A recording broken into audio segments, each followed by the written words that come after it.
రాజకీయం అంటే ఎవరిని వేసేయాలి, ఎవరిని గురించి బూతులు తిట్టాలి అనుకునేటటువంటి రోజుల్లో కొన్నిసార్లు ఆవేశపూరితంగా మాట్లాడిన అనేక సార్లు ఆలోచించే విధంగా మాట్లాడుతూ ఉంటారు పవన్ కళ్యాణ్. తాజాగా ఒక చక్కటి points model Pithapuram master plan కావాలంటూ నిన్న ఒక పక్కన ఉద్యోగుల మీద ఆగ్రహం వ్యక్తం చేస్తూ అడిగినట్టు పిఠాపురం నియోజకవర్గాన్ని దేశంలోనే మోడల్ నియోజకవర్గాన్ని తీర్చిదిద్దుతానంటూ ఎన్నికల సమయంలో ప్రజలకు మాట ఇచ్చాను, ఇచ్చిన మాట నిలబెట్టుకోవాలి, నిర్ణీత వ్యవధిలో అందుకు సంబంధించిన మాస్టర్ ప్లాన్ సిద్ధం చేయాలంటూ అధికారులను ఆదేశించారు. పిఠాపురాన్ని స్వచ్ఛ సుందర పిఠాపురంగా మార్చాలి, నిధులకి కొరత రాకుండా నేను చూసుకుంటాను, పనుల్లో జాప్యం లేకుండా అధికారులు చూసుకోవాలి, అధికారుల విధి నిర్వహణలో ఎవరి జోక్యం ఉండదు, అధికారులను ఎవరు ఇబ్బంది పెట్టరు, పాలనా వ్యవహారంలో రాజకీయ ప్రమేయం అస్సలు ఉండదు, ప్రతి అడుగులో నేను జవాబుదారీతనంతో ఉంటాను, పరిపాలనా వ్యవహారాల్లో అధికారులు జవాబుదారీతనంతో వ్యవహరించాలి, ప్రతి ఒక్కళ్ళు నిబంధనలకు లోబడి మాత్రమే పనిచేయాలి. శుక్రవారం నిన్న జరిగినటువంటి దీంట్లో అది మాట్లాడుకొచ్చారు. నిన్న మధ్యాహ్నం పిఠాపురం నియోజకవర్గ కేంద్రంలో రైల్వే స్టేషన్ పరిసర ప్రాంతాల్లోని మోహన్ నగర్, ఇందిరానగర్లోని ముంపు ప్రాంతాలు పరిశీలించారు. అక్కడంతా అపరిశుభ్రంగా ఉన్నాయి, డ్రైన్లు కాలువల మీద ఆక్రమణలు ఉన్నాయి, పారిశుధ్య నిర్వహణ ఉన్న తీరుని అసంతృప్తి వ్యక్తం చేశారు. ఆ తర్వాత ఆర్ఎండ్బి అతిథి గృహంలో పట్టణాభివృద్ధి శాఖ మంత్రి పొంగూరు నారాయణతో కలిసి జిల్లా ఇన్ఛార్జి కలెక్టరు ఇతర అధికారులతో సమీక్ష చేశారు. పిఠాపురం ఆధ్యాత్మిక వారసత్వం కలిగిన పర్యాటక ప్రదేశం.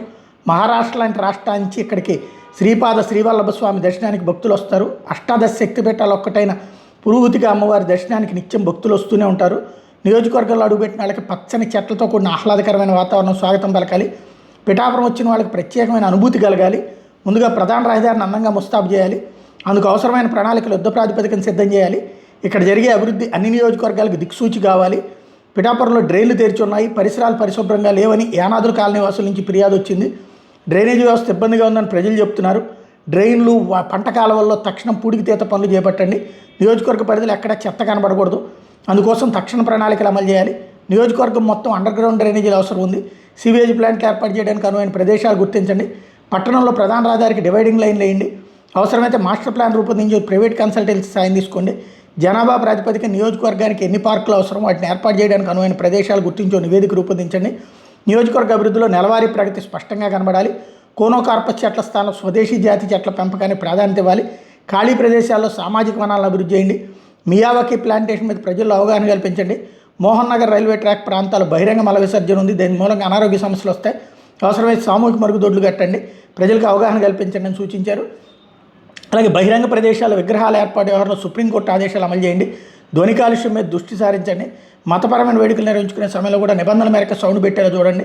అన్ని మతాలకు ఒకటే రూల్ అమలు చేయండి. లా అండ్ ఆర్డర్ అమలు వ్యవహారంలో రాజీ పడద్దు. పిఠాపురంలో ప్రతి అధికారి రూల్స్ ఫాలో అవ్వాలి. ఎవరు ఏమడిగినా రూల్స్ బుక్ మాత్రమే మాట్లాడాలి. పిఠాపురం నుంచి ఆ మార్పు ప్రారంభం కావాలన్నటువంటి విషయాన్ని పవన్ కళ్యాణ్ స్పష్టంగా చెప్పుకొచ్చారు.